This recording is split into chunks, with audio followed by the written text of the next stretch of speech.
I'm sitting in Wexford Park an hour after our dramatic clash with Dublin, feeling as relieved as I have been since Davy took up tenure as Wexford manager. Since the Leinster championship draw was announced, I have firmly believed that our season would be defined not by our clashes with Galway or Kilkenny, but by the Dublin game, which held many challenges and pitfalls. After attending Parnell Park on the previous Sunday, my beliefs were strengthened as to the potency of the Dublin challenge.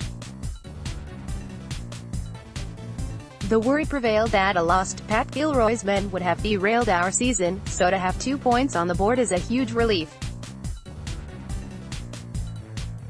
Wexford were the better team for most of the game and, but for 2 preventable goals defensively, should have been comfortable coming into the closing stages. However, even when we were moving along 5 points up halfway through the second half, there was a worry preying on the mind that we were not being effective in putting these game Dublin men away. In that situation, you are always vulnerable to the sucker punch, which came in the form of a Paul Ryan goal on 26 minutes. From then on things got crazy, and that wasn't only because I was sitting beside Liam Spratt. Dublin seized the initiative and Wexford's agony almost culminated in a David Tracy point with normal time up to put them 1 ahead.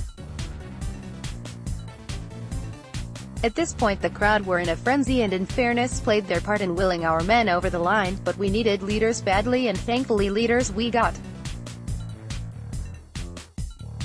As the 3 extra minutes commenced, Mark Fanning launched a giant puck into enemy territory and possibly one of the smallest, height-wise, players on the pitch, Kevin Foley, rose amongst a forest of bodies to catch and secure a free. That was an inspirational starting point for our winning surge. The tension was palpable as play swung from end to end and the most memorable moment was to come. Sean Murphy collected the ball in his own full-back line and showed incredible composure in opting for a 20-yard pass.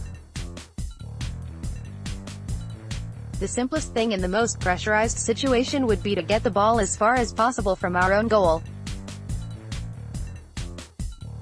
In my own day this would have been the preferred option, but young Murphy's choice emphasized for me how the game and mentality of players has changed. The rest was almost legend as young Rory O'Connor, who was outstanding from frees all day, took aim from his own half-back line and split the posts to the sound of a delirious innovate Wexford Park. The next and final play saw Diarmuid O'Keefe, remember this was the 73rd minute, make 80 yards before picking out Harry Keogh with the perfect pass. Granted, our overall performance wasn't perfect, but the last 3 minutes were so important in that it perfectly captured the depth of character that has developed within our young squad. We can video analyze and look at stats forever, and they are important, but when the chips were down our men stood up. I'd venture that this was the most heartening aspect of our performance to declare Maestro. We had some wonderful man-to-man battles, and the clash of Liam Ryan and Liam Rush was worth the admission money alone, with the Raps man well containing the Palmerstown giant. Our backs played well overall with the twin attackers, who said we were defensive, Foley and O'Keefe outstanding all through. Sean Murphy and the incredibly hard-working Aidan Nolan were shortlists for man of the match, with Rory O'Connor showing a steely mind that defied his years up front. There is room for improvement, but for now we will be happy to come out of Sunday with 2 points.